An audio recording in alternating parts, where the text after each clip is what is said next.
So we'll study about the parts of cell in a very quick manner. तो सबसे पहले ये मैंने एक सेल बनाया है और ये जो इसकी आउटर बाउंड्री है इसको बोला जाता है cell membrane.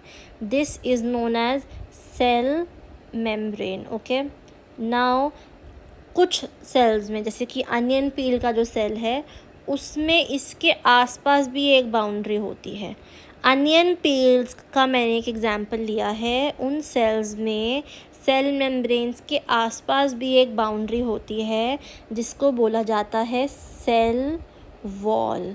Okay, now cell membrane और सेल वॉल के बीच में आपको डिफरेंस पता चल गया. अब सेल्स का जो सेंट्रल पार्ट होता है, सबसे सेंटर पॉइंट, उसको बोला जाता है न्यूक्लियस.